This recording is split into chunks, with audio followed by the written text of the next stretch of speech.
Boa tarde a todas. Mais um encontro para nós trabalharmos literatura infantil e juvenil. Eu vou desenvolver na aula hoje alguns temas relativos à literatura de terror, tá? Que é parte da ementa de literatura infantil e juvenil.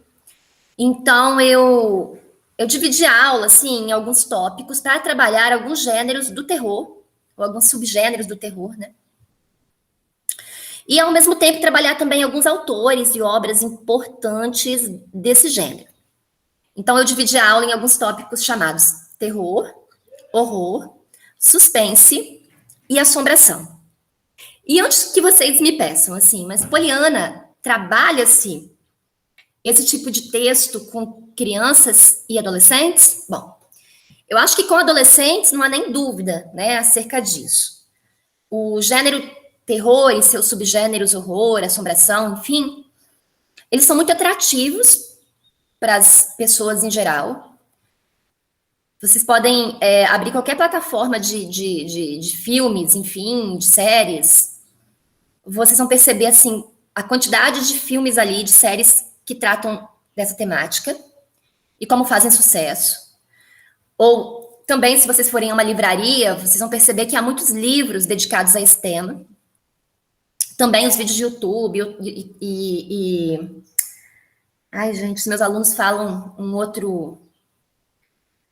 Não é TikTok, né? Que eu não tenho esse aí, não. Também esses espaços, eles têm várias histórias, enfim, dedicadas a esses gêneros. Então, assim, não há dúvidas de que as pessoas, em geral, gostam dessas temáticas e que os adolescentes também gostam, né? Então, eu acho que a primeira razão para trabalhar isso em literatura infantil e juvenil é que para o adolescente, ou seja, para aqueles que estão na fase da adolescência, o terror é um tema que chama muita atenção. Então, é um atrativo para essa faixa etária e eles gostam mesmo de ler livros e assistir filmes e séries nessa temática. E isso acaba criando aí um elo entre essas pessoas e o mundo da leitura. Então, às vezes é uma porta, né, para a pessoa se interessar mesmo pela leitura.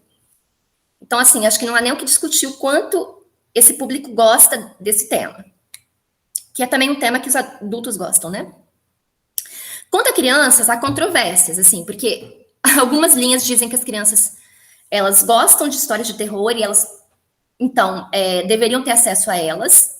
E há outras pessoas que acreditam que as crianças não estariam prontas para esse tipo de gênero, né?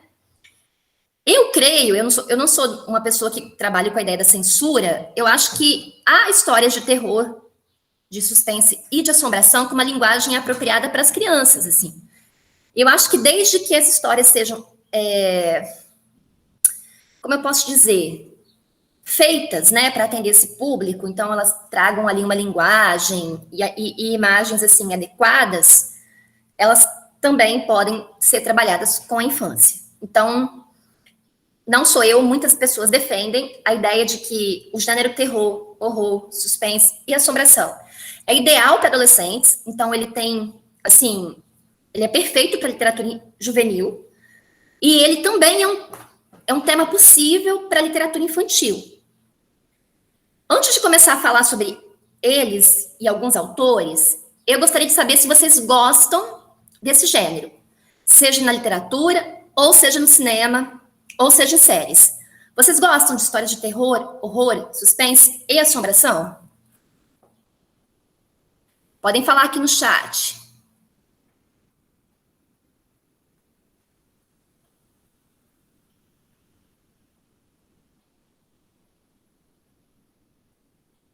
Vocês estão me ouvindo, meninas?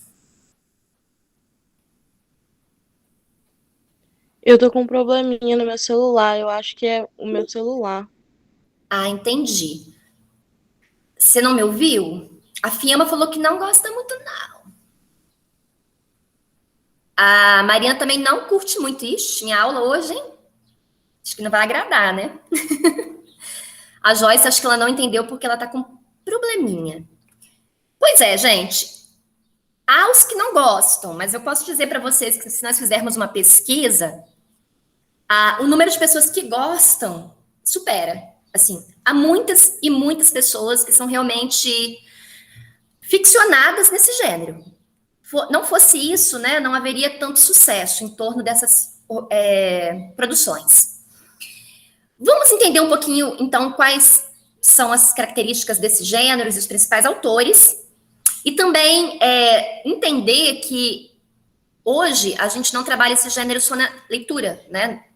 A gente também entende que o gênero terror, horror, suspense e assombração, ele superou o texto literário e ele está no cinema, ele está no YouTube, ele está no TikTok, ele chegou a todos os outros canais, né? Que não só os canais literários. Então, ele é um gênero que excede muito a escrita somente. Mas vamos lá. Passando aqui.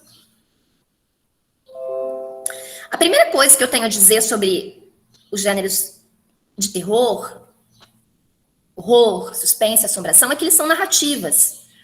E, geralmente, são narrativas breves, narrativas curtas, né? Eles fazem parte de um gênero chamado conto. O mais natural dos autores que escrevem histórias de terror é que eles façam isso por meio de contos, histórias curtas, breves, que narrem situações assim, amedrontadoras.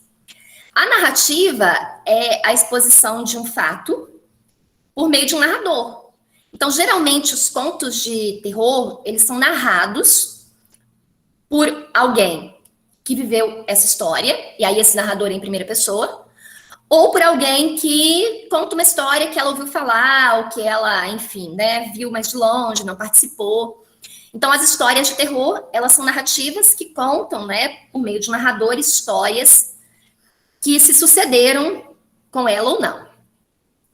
E essas histórias, elas são sempre frutos da imaginação, porque as histórias de terror, elas são muito relacionadas à capacidade criativa, né?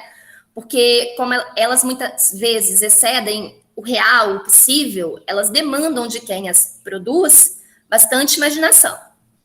Eu trouxe até aqui uma figura, né, para mostrar para vocês que da mente daqueles que produzem histórias de terror brotam assim histórias muitas vezes assim espetaculares que excedem e muito aquilo que é real, aquilo que é comprovado cientificamente.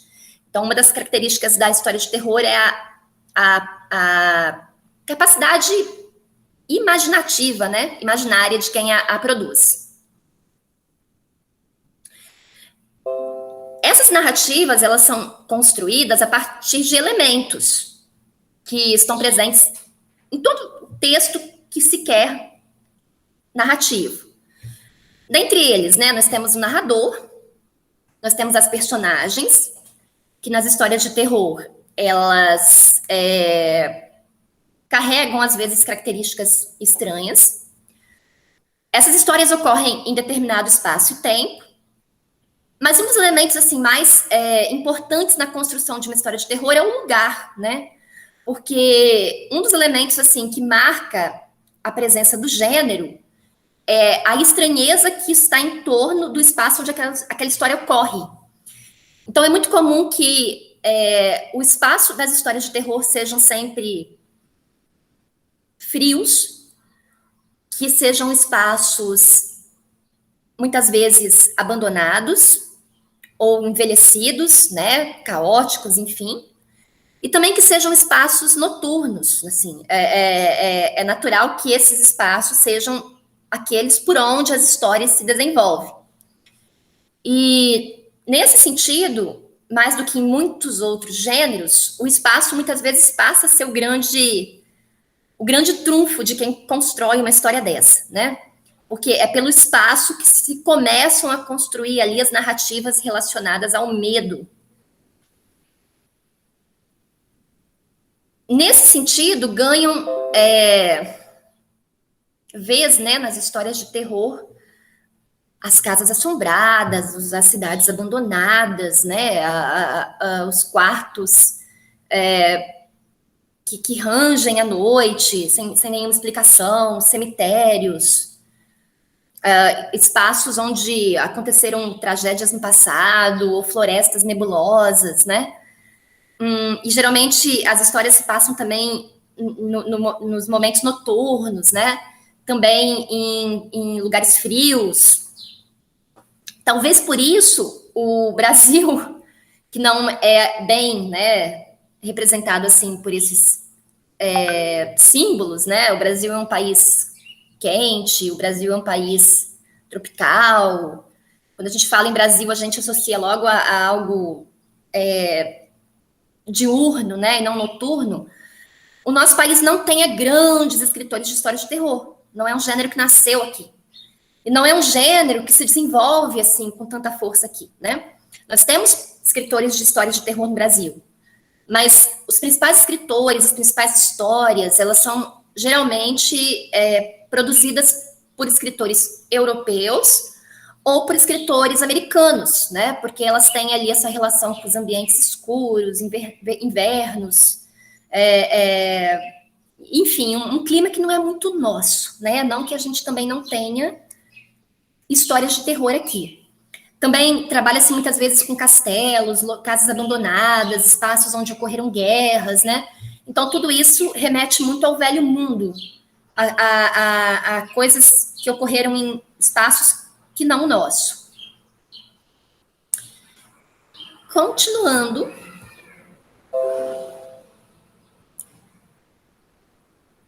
Estou passando aqui.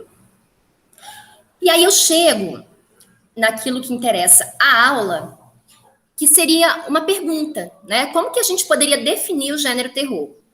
Porque eu comecei lá o início explicando para vocês que dentro desse mundo, assim, sabe, do fantástico, nós temos gêneros e subgêneros. Então, o gênero terror talvez seja o que mais se aplique aqui, né, a aula, o que mais tenha títulos, o que mais seria utilizado para atrair a infância e a adolescência para a leitura. Mas, além deles, ao horror, ao suspense, à assombração. Agora, como que a gente define o gênero terror, né? Como que a gente pode falar assim, olha, essa produção é de terror, não é de horror, exatamente. Então, a ideia da aula aqui é definir uma coisa da outra, diferenciando. A primeira coisa que a gente pode falar em relação à literatura de terror, ao gênero terror, às produções de terror, são que elas trabalham com o medo, mas elas fazem isso não do ponto de vista sobrenatural. Então, eu não vou trabalhar o medo a partir de figuras, né, que não seriam comprovadas do ponto de vista científico. Como, por exemplo, fantasmas, ou zumbis, ou vampiros. Todos esses são personagens que aparecem nas histórias de terror. Mas eles são eles não são criaturas possíveis do ponto de vista da ciência, né? Ou seja, cientificamente eles não existem. Não há nada que comprove que eles são reais. E a literatura de terror, ela se centraliza exatamente em coisas que podem ser reais e causam medo, né? Porque o medo existe também naquilo que pode ser comprovado, também naquilo que está na realidade, né? Então, a literatura de terror, ela se centraliza no medo possível, no medo real, naquilo que é possível existir na vida de qualquer um. Como, por exemplo, na possibilidade da existência de um psicopata, né? O que seria um psicopata? O psicopata é alguém que tem um desvio psicológico, uma doença já comprovada e aceita pela ciência, e ele não consegue desenvolver sentimentos por nenhum tipo de ser humano. Ele não desenvolve alteridade, ele não tem empatia por ninguém. Então, ele nasce sem discernir exatamente o que é o bem e o mal, e em alguns casos mais graves, ele é capaz de matar, e ele sente prazer com isso, né? Então, quando ele vai à procura de uma vítima, ele vai à procura de uma vítima depois de ter planejado muito bem, arquitetado um plano. E aí ele vai à caça de uma pessoa, geralmente sequestra essa pessoa, impõe a ele uma série de sofrimentos, geralmente psicológicos, mas também físicos, e ao final ele mata essa pessoa, não antes, né, sem ter feito ali com ela todo tipo de maldade para que ela demonstre medo para ele, e ele demonstre poder para ela, né? Então, essa figura do psicopata, por exemplo, que é muito comum na sociedade, ela é uma figura agregada ao gênero terror. Por quê? Porque a presença dessa personalidade no meio dos outros indivíduos é muito comum. E isso é assustador para qualquer ser humano. E isso é o terror, né? É algo que se centraliza em uma figura que existe na realidade. Todo mundo já ouviu falar, sei lá, na Suzanne von Richthofen, que matou os pais. Ela tem um laudo de psicopata, por exemplo. Ou em um outro psicopata famoso que existe, né? Que foi o... Ai, gente, aquele cara da... um cara que sequestrava mulheres em São Paulo. Estuprava no meio de uma mata, depois ele voltava para ver o cadáver. Não sei. Se a gente for, assim, procurar algumas informações, a gente vai achar várias histórias de psicopata. E o terror que eles fazem ali é um terror psicológico, né? Na literatura, há várias outras histórias que são baseadas nesse tipo de terror. Por exemplo, o Edgar Allan Poe, que é um dos grandes escritores de terror, ele vai criar histórias de terror a partir da presença de psicopatas, por exemplo, né? Um exemplo é o Barril de Amontilado, que é um livro, é um conto clássico do Edgar Allan Poe, que a gente pode levar para uma criança de 12 anos ler. Nessa história do Barril de Amontilado, eu tenho um homem que planeja uma vingança contra outro, a gente não sabe o porquê. Sei lá, até se o outro realmente tinha feito alguma coisa contra ele, a gente não sabe. Ele diz que sim, mas a gente não sabe o que é, na verdade. E a vingança dele é emparedar o outro vivo, né? Então, o conto conta a história de como ele planejou e emparedou vivo um ex-amigo, ou alguém que se supunha amigo dele, por vingança. Todo conto, ele é trabalhado a partir das possibilidades, porque não há nada ali que não poderia acontecer na verdade, apesar de absurdo, né? Que é o fato de alguém enterrar outra pessoa viva. Mas isso não é impossível, né? E todo conto ele vai se construindo nesse ambiente de terror e de medo, né? E ao final o narrador ele consegue a vingança que ele pretende. Então isso ali seria um conto de terror. O cara enterrou outro vivo. O cara não é um fantasma, não é um vampiro. Ele é um ser humano que fez isso. Deu para entender? Porque, assim, por mais que a gente, às vezes, não queira aceitar, o ser humano é capaz de qualquer coisa, né? Qualquer. Se você for a uma prisão hoje, você vai se debruçar sobre coisas absurdas, assim, e elas aconteceram, né? Eu tenho aqui uma capa do conto do Poe, O Barril de Amontilado, que é essa história que eu contei. E eu tenho aqui uma outra história também que é terror, que é A Queda da Casa de Usher. Eu até vou encaminhar esse conto lá para o portal, porque eu vou cobrar uma atividade avaliativa sobre ele. E eu até gravei um conto também narrando, né, A Queda da Casa de Usher, que é uma história clássica de terror. Na Netflix, por exemplo, eu não sei se a Mariana assiste, mas nós temos também histórias de terror, muitas, né? Eu tenho aqui uma série chamada You.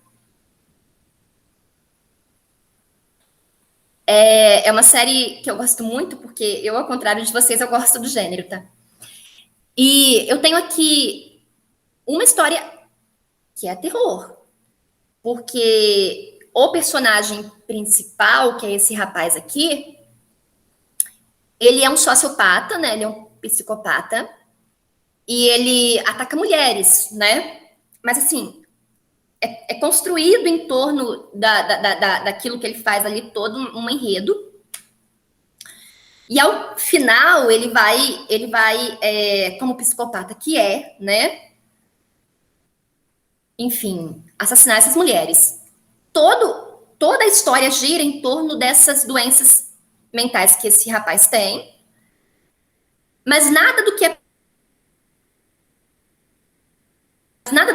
é posto ali é impossível. Assim, sabe? Persegue mulheres, acaba matando essas mulheres para lidar ali com problemas de loucura que desenvolveu ali ainda na infância. Então, assim, nada que está ali é impossível, né? E isso caracteriza, de uma certa forma, aquilo que a gente chama terror. Perguntas? Ou podemos continuar? Como vocês não gostam de terror, não devem ter assistido a série, né? Uma série, inclusive, que as adolescentes assistem, porque eu acho que ela tem a idade mínima de 16 anos, eu acho. E aí a gente vem, então, para a definição do que é o gênero horror, né? E a palavra horror, como para mim, né, carrega, ela tem um sentido mais profundo do que a palavra terror. Porque a pessoa com muito medo. Agora a pessoa esse limite, né? Ela está absolutamente em desespero. E eu acho que é isso realmente que a palavra horror indica, né? Por quê? Porque a palavra horror ela indica um sentido de medo que está muito além do terror em específico. Por quê? Porque ela trabalha com sentidos sobrenaturais. Então, as histórias de horror, elas trabalham com figuras que não existiriam do ponto de vista científico, assim, sabe? Então, ela vai trazer para si essas figuras que existem mais no campo da imaginação. Por exemplo, fantasmas, por exemplo, vampiros, por exemplo, zumbis, lobisomens, que são personagens das histórias de horror, né? E que não existem na realidade. Então, assim, é muito mais fácil você ser atacada por um psicopata do que por um fantasma. Apesar de certo modo, né, as pessoas acabarem tendo ali mais fantasias de medo com a presença de um fantasma do que com uma outra pessoa qualquer que seja um ser humano como elas, né? Mesmo sabendo que o ser humano, em certo sentido, pode fazer mais males do que um fantasma, caso o fantasma exista, né? Para quem acredite. Então, a literatura de horror, ela trabalha com essas figuras que estão muito no imaginário, né? Mas que criam um verdadeiro medo absurdo para personagem que está presente na trama. Nós temos algumas histórias muito conhecidas, como, por exemplo, Frankenstein. O Frankenstein é uma história de horror. O Frankenstein é uma história clássica.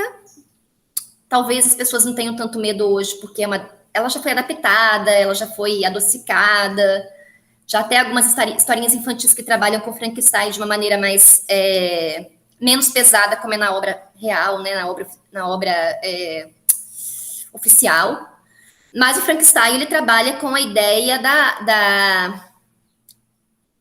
da vida eterna, né, da ressuscitação dos mortos. E a obra original, que é uma obra escrita por uma mulher chamada Mary Shelley, que escreveu essa obra quando ela tinha 18 anos, ela refletia as angústias da Mary Shelley, que havia acabado de perder um filho. Então, ela perdeu um filho, e ela quis falar, então, sobre essa angústia que ela vivenciava ali pela perda dessa criança, e ela não estava aceitando a morte dessa criança, e ela cria o Frankenstein para tentar entender melhor a própria ideia da morte, né? Então, o Frankenstein, ele vai trabalhar com esses limites ali da vida e da morte, né? E nesse sentido, ele se torna, então, um livro ligado ao gênero horror, porque ele excede aquilo que está na realidade para tentar entender o mundo para além da própria ciência, né? Apesar de Frankenstein, ele trabalhar também com experiências científicas, né? O Drácula também é um livro que trabalha com a ideia do horror, O Drácula é um livro de Bram Stoker, não é um conto, né? Assim também como Frankenstein não é um conto. O Drácula é a obra pioneira que trabalha ali com a personagem vampiro. E ele vai trabalhar também ali com várias sensações, né, da vida humana relacionadas. Então ele vai trazer essas temáticas para a leitura. E são temáticas que trabalham com um universo além daquilo que a realidade consegue agarrar ou explicar, né? O Edgar Allan Poe, que é um outro autor que eu já falei aqui anteriormente, talvez o maior autor de histórias de terror e horror que já tem existido, ele constrói boa parte da sua obra em narrativas de terror, mas ele também vai criar algumas histórias assim que tem um lado no horror, né? Por exemplo, ele tem um livro, um conto, na verdade, né, chamado O Estranho Caso do Senhor Valdemar, em que um homem estava morrendo de câncer, assim, acho que é câncer, não sei, à beira da morte. O cara estava praticamente morto, assim, naqueles suspiros finais. E aí tem uma pessoa que quer fazer um experimento.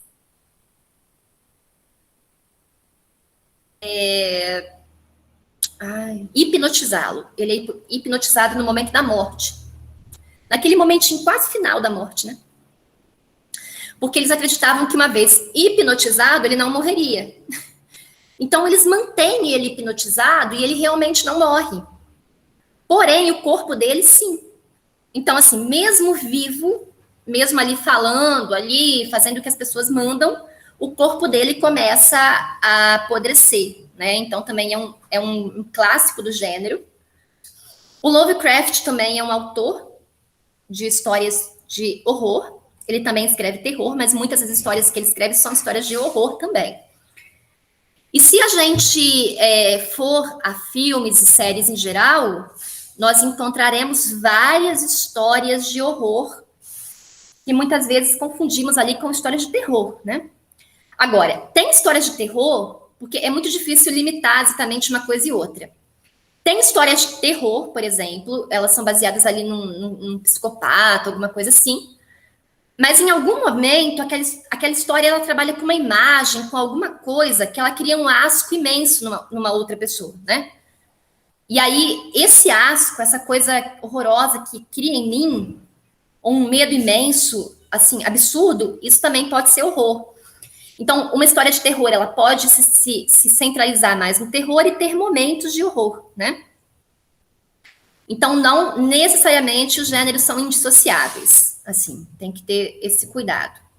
Mas, basicamente, o que difere um de outro é o fato de que no gênero horror eu trabalho mais com aquilo que a ciência não consegue provar, mas que é algo que apavora os seres humanos, mesmo que na vida real não exista, né? Por exemplo, histórias de assombração, né? Aquilo é um pouco apavorante, mesmo que a ciência não aceite a existência disso. Eu tenho aqui, das duas histórias que eu falei, eu tenho a imagem do estranho caso da história do Poe, que eu falei para vocês, e eu tenho aqui também um livro de histórias de horror do Lovecraft, que foi um dos grandes autores da época, e eu vou citar para vocês agora na aula só os pioneiros, né? Só os autores mais antigos, aqueles que começaram a transformar o gênero em escrita, mas não assim, os autores que existem hoje, que são centenas.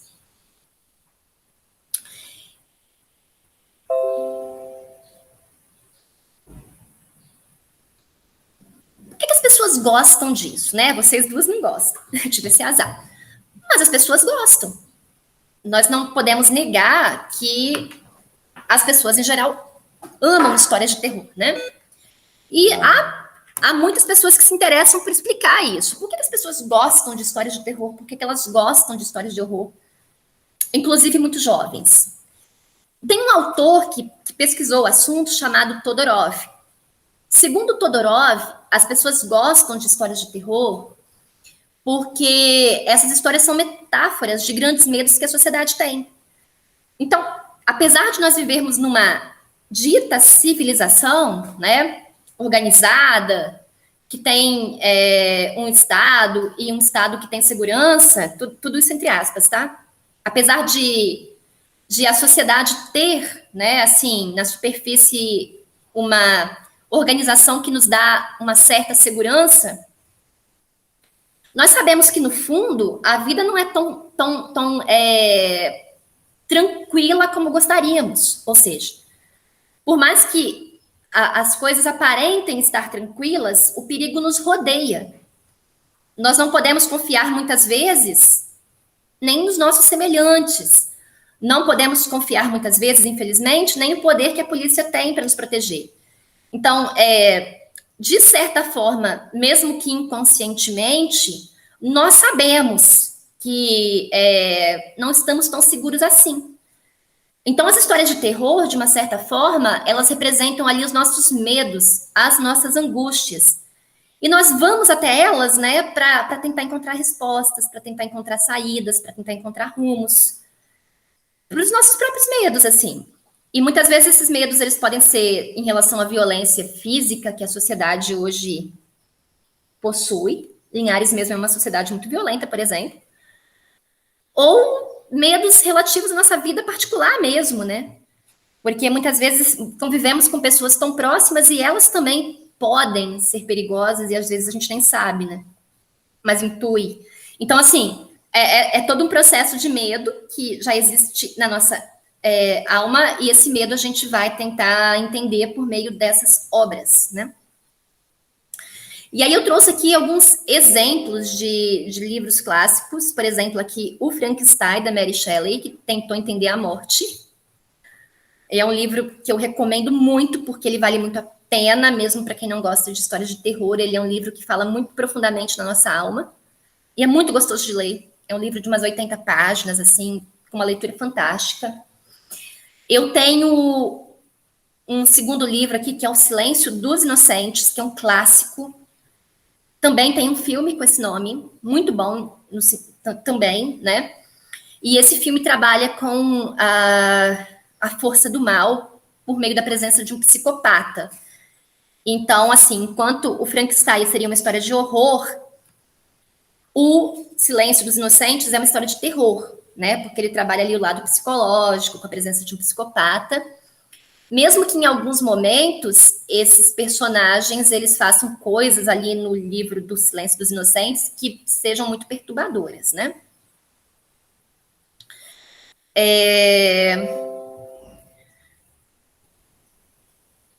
Do mesmo jeito que Frankenstein, ele quer fazer ali um entendimento acerca da morte, né? E o Silêncio dos Inocentes, ele talvez seja aí a procura de entender quais são os limites do mal. E eu estou trazendo essas obras aqui para mostrar para vocês como o terror ele trabalha com o nosso inconsciente coletivo, né? Com coisas que nos importunam. Eu tenho também aqui João e Maria. João e Maria é uma história infantil. João e Maria é uma história que é contada para crianças de 4 e 5 anos. É um clássico da infância, é um conto de fadas, né? Mas João e Maria também é uma história de terror. Porque é a história de duas crianças abandonadas pelos pais, no meio de uma floresta, que do nada encontram uma casa de doces, e isso é muito aterrorizante no meio de uma floresta, e que são aprisionadas por uma bruxa. João e Maria é a história do abandono, né? E nada é mais, talvez, amedrontador para o ser humano do que essa solidão, né? Um exemplo também é o da Netflix, né? O The Walking Dead. The Walking Dead é um clássico que trabalha com outros elementos do horror, né? Que são os zumbis, eles não existem na realidade. E The Walking Dead também é uma história pós-apocalíptica, né? O mundo ele passou por um apocalipse, poucas pessoas se salvaram e elas têm que sobreviver em meio a criaturas assim absolutamente irracionais. E o Walking Dead digamos assim, de uma maneira mais aprofundada, ele trabalha com essas ideias relacionadas ali à questão da irracionalidade, né? Quando as pessoas perdem totalmente o seu lado humano e passam a agir como animais, e ele vai... Nem como animais, né?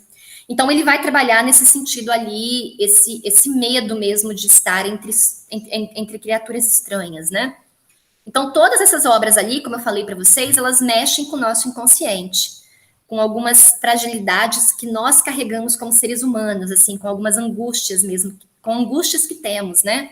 Angústias em relação à violência, ao limite dessa violência, angústias relativas à questão da morte, do abandono, do medo, segundo Todorov, é por isso que as pessoas procuram essas histórias também, né?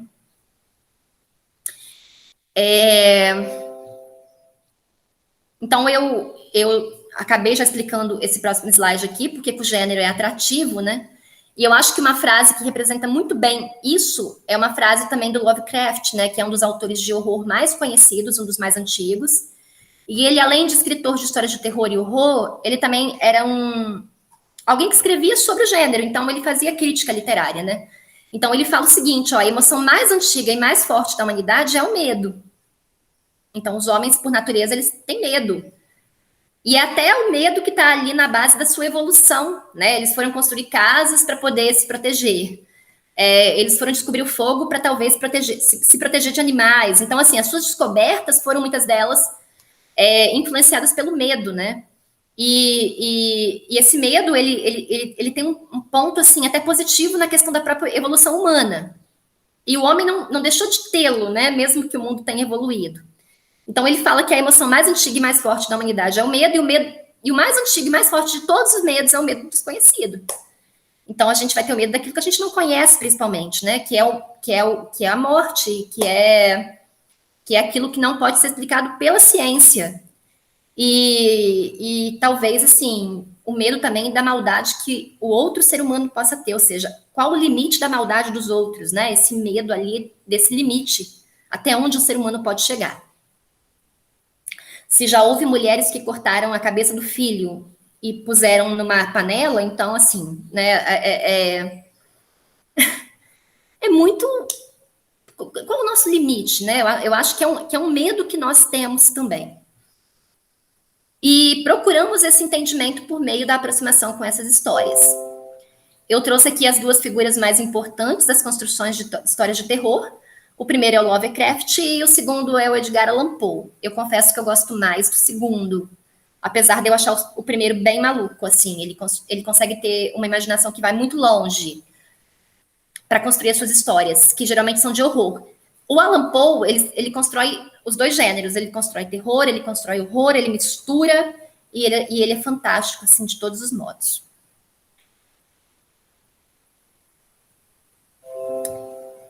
E aí, eu chego aqui no terceiro item da aula, que é o suspense.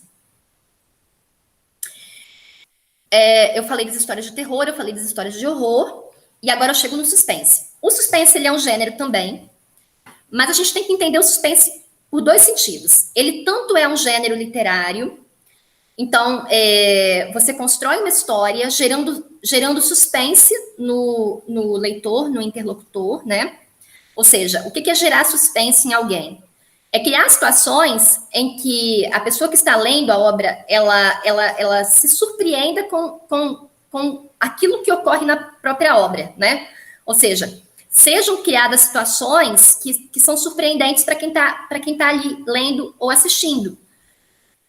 E o que é o surpreendente? Aquilo que é inesperado, né? Aquilo que a pessoa não consegue intuir. Quando você assiste uma novela, sei lá, pelo menos as novelas antigamente, quando eu assistia, você mais ou menos sabia como aquilo ia acabar. Você começava a assistir uma novela, no primeiro dia você já sabia com quem a mocinha iria ficar no final, que era o mocinho, aquela coisa toda. Então não se gerava um suspense muito forte em relação àquilo. Era uma história que tinha início, meio e fim mais ou menos traçado. O suspense, ele é exatamente o contrário. Por quê? Porque ele cria expectativas no leitor e interlocutor. A pessoa ela não faz a mínima ideia do que pode acontecer. E esse suspense também, ele é criado de tal modo que a pessoa fica sempre com os nervos à flor da pele. Principalmente se for uma história de terror. Por quê? Porque ela fica com medo dos desfechos, daquilo que pode acontecer, né?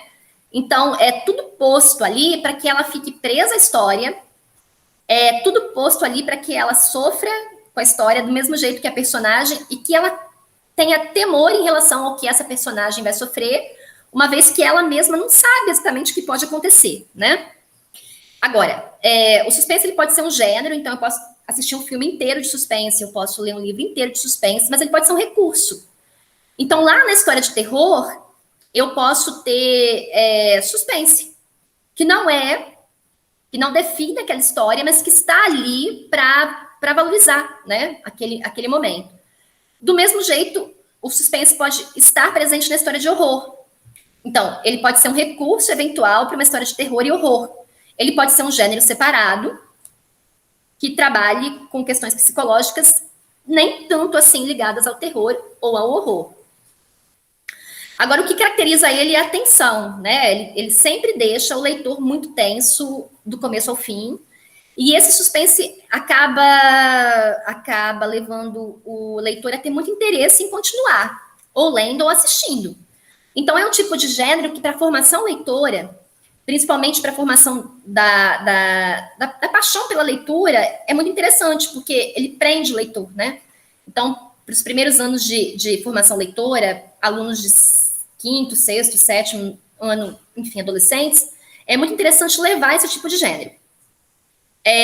Às vezes, assim, são momentos, assim, que ele ocorre. A pessoa vai abrir uma porta, aí cria-se todo um ar, né, de estranheza, aí tá tudo escuro, aí, nossa, o que tá atrás daquela porta?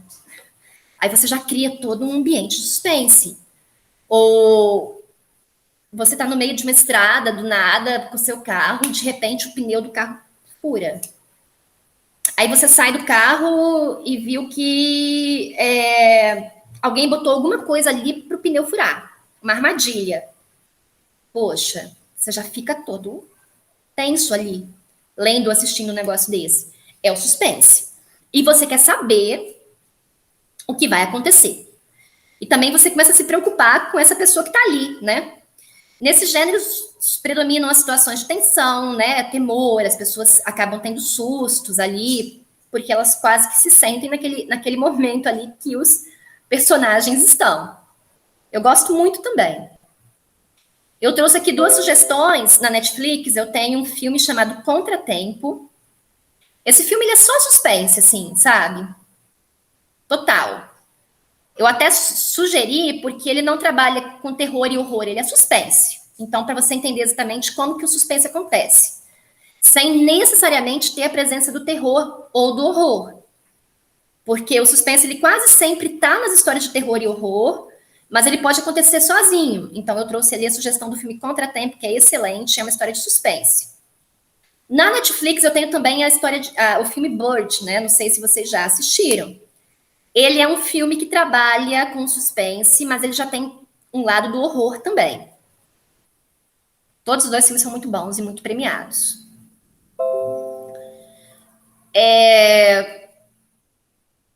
Como autora, assim, de livros de suspense, eu tenho 2 nomes muito conhecidos. A Agatha Christie. Ela é uma autora mais atual. Ela produz histórias de suspense. Eu tenho também o Stephen King. Desculpem o meu inglês, acho que é assim. O Stephen King também, ele escreve boas histórias de suspense, que geralmente são adaptadas para filmes, né? Porque é um tipo de gênero que se adequa muito bem ao cinema. E a literatura e o cinema, elas são artes irmãs, né? Então, assim, quando há livros de suspense que fazem sucesso, vocês podem saber, eles vão acabar sendo filmes posteriormente, né? Sendo gravados como filmes. E um dos, talvez, gênios, né, do suspense no cinema foi o Alfred Hitchcock, né? Que produziu várias histórias de suspense, assim, no cinema. Quase sempre aliadas a histórias de terror ou horror.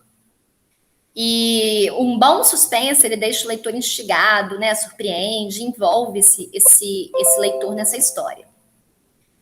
Eu tenho aqui o Stephen King, que é um autor, né, como eu falei, de histórias de suspense, que muitas delas se tornaram filmes, e eu tenho o Alfred Hitchcock, que era um diretor de cinema, cujas histórias, assim, são clássicas na área da construção do suspense. E eu trouxe até uma série bem novinha, assim, que virou modinha. Os meus alunos do ensino médio gostam muito, que é o Round Six. Acho que o inglês é esse, né? Mas as pessoas falam Round 6 ou alguma coisa assim. Que é uma série que está fazendo bastante sucesso na Netflix. Ela não é uma série de terror, nem uma série de horror, pelo menos eu não considero assim. Mas ela trabalha com suspense. Então, há alguns momentos dessa série que vão trazer ali esses recursos, né? Como eu falei para vocês, o suspense ele é um recurso também, não só um gênero. Ele é um recurso dentro de outros gêneros. Temos também, dentro do suspense, nós temos o mistério, né? O mistério, ele é um gênero que prende a atenção do leitor pela curiosidade do desfecho, assim, porque ele já começa geralmente com crime, um assassinato, um roubo, alguma coisa que já aconteceu, um desaparecimento. E aí, a partir desse evento que já é posto, haverá pessoas, geralmente detetives ou policiais ou outras pessoas com tal interesse, para tentar desvendar essa história. São os contos clássicos do Sherlock Holmes, né? O Sherlock Holmes, ele é uma figura clássica do mistério. Ele vai ter um crime, alguma coisa para desvendar, e ele vai, a partir de elementos que ele vai colher, entender quem praticou esse crime, né? O que aconteceu realmente. Esse gênero nasce com o Allan Poe também, quer dizer, nasce com o Allan Poe, não, mas o Allan Poe também escreve, e depois ele vai ser desenvolvido por outros escritores, assim, muito famosos, como Conan Doyle, enfim. Na internet hoje, vocês vão assistir, talvez, alguns vídeos, tem alguns canais, assim, da internet que trabalham só com mistério. Assim, tem um canal chamado da Jaqueline Guerreiro, por exemplo, ela conta crimes. Aí ela vai pegar um crime que já aconteceu, que foi desvendado ou não, independente disso. E aí ela vai narrar tudo em torno desse crime, né? E até o momento final, que é se o crime foi desvendado ou não. Então, isso ali é um mistério. E ela vai geralmente trabalhar com crimes que já aconteceram. E o canal dela bomba, porque as pessoas gostam de acompanhar ali não só o crime, mas como esse crime foi desvendado, né?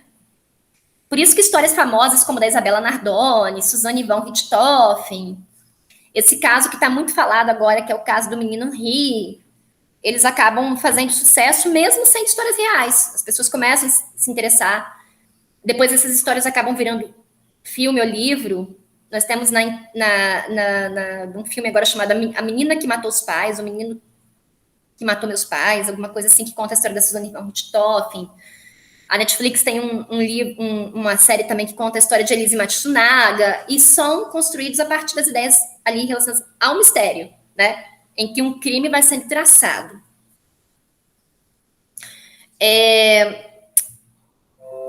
Aí eu tenho a Agatha Christie aqui, que escreve muitas histórias de mistério. Ela escreve suspense, mas também muitas histórias de mistério. Ela faleceu há pouco tempo, com quase 100 anos, eu acho. Mas ela deixou uma obra assim imensa nesse gênero. E eu tenho aqui a figura do Sherlock Holmes, né, que é o clássico. E para terminar, eu tenho um gênero à parte, que são as histórias de assombração. As histórias de assombração, elas são muito... Apesar do Brasil não ser assim um palco de muitas histórias de terror, as histórias de assombração, elas são as histórias mais assim conhecidas, produzidas nacionalmente. As histórias de assombração, elas tratam de casas assombradas, então elas trabalham com a figura dos fantasmas, né?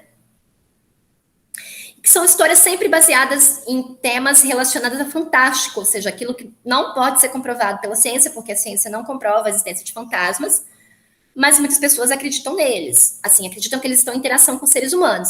Então, o gênero assombração, ele vai trabalhar com essa relação entre seres vivos e mortos, né? Que em determinado momento podem vir a interagir. Então, ele vai trabalhar com esse mundo ali do assombrado, né? E essas histórias, elas são narradas muitas vezes no Brasil pelos avós para os netos. São histórias passadas de boca em boca, né? De uma pessoa para outra. eu tenho aqui 2 histórias clássicas de assombração. Um filme chamado Os Outros, da Nicole Kidman, que é excelente, também é um livro. E uma historinha aqui, de uma autora brasileira chamada Uma História de Fantasmas, em que se narra histórias de fantasmas para crianças. E se a gente procurar, assim, exemplos de histórias de assombração para as crianças, ou seja, exemplos de histórias de fantasmas que foram trazidas para o universo infantil, são muitas, né? Tem um filme que fez muito, muito sucesso, chamado Noiva Cadáver. Noiva Cadáver é uma história de assombração. Caça-Fantasmas é uma história infantil que trata da ideia dos fantasmas também, que fez muito sucesso nos anos 80, e eu acho que até virou um filme agora que também acabou fazendo bastante sucesso. Se vocês pegarem Galinha Pintadinha, olha que loucura. Galinha Pintadinha que é para bebê. Lá em Galinha Pintadinha tem pelo menos umas 2 musiquinhas que tratam do tema, que trazem também fantasmas. E essa literatura de fantasmas, ela vai sendo construída para a infância e ela passa para a adolescência e ela chega ao mundo adulto, assim. Então, são inúmeros os gêneros que tratam dessa interferência que os mortos possam vir a fazer na vida dos vivos. Como nós temos as religiões para dar apoio a isso, porque as religiões, essencialmente, todas elas, trabalham com a ideia da existência e vida após a morte. Os cristãos acreditam na vida após a morte. Os budistas acreditam na vida após a morte, na reencarnação, enfim. Os espíritas nem se falam, né? Eles acreditam tanto na vida após a morte, como eles acreditam que os mortos se comunicam com os vivos. E as religiões de matrizes africanas, candomblé, umbanda, todas elas possuem a crença na presença dos mortos em interlocução com os vivos. Então, assim, a religião, ela é um grande ponto de apoio para essa crença na existência de vida após a morte. Ou seja, na existência de seres que são fantasmagóricos, né?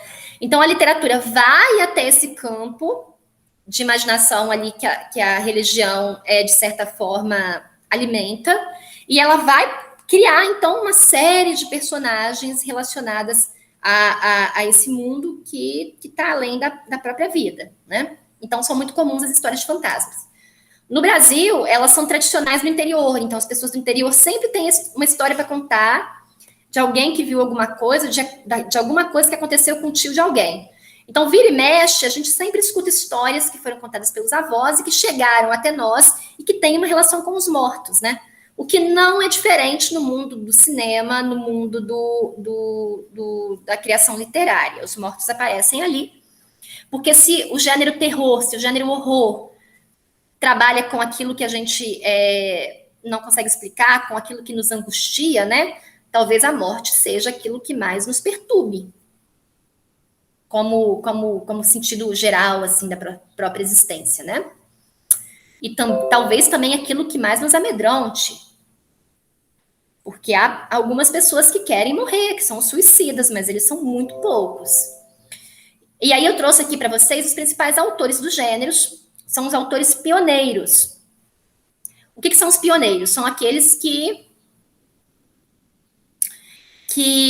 vieram primeiro, né? E eles são aqueles que deram ali, né, uma inspiração para esses que existem hoje, sendo eles o Lovecraft e o Allan Poe, os dois juntos dividem ali o status de grandes autores de terror. A Mary Shelley, que criou Frankenstein, o Bram Stoker, que criou Drácula, Stephen King, que é enfim, né, criador das histórias de suspense, e mais alguns, sendo que esses seriam os principais. Então, gente, eu quis aqui na aula trazer um geral sobre esse gênero, mostrando para vocês um pouquinho das diferenças e apresentando também os principais autores. Eu vou parar a apresentação aqui. Quem ficou na aula foram apenas Mariana e Fiamma, né? Eu vou anotar aqui, nem vou passar a lista, tá? Vocês querem fazer alguma pergunta? Não, acho que ficou bem explicadinho. Eu não gosto muito do gênero, não, mas eu acho bem interessante. Até porque se você se tornar professora, Fiamma, não sei se o seu ideal é esse, né? Se você faz pedagogia para ser professora. Geralmente né? mas nem todo mundo, assim. Uma vez que você vá para a sala de aula, você não vai levar o que você gosta só, né? Você vai levar também aquilo que seja atrativo aos seus alunos.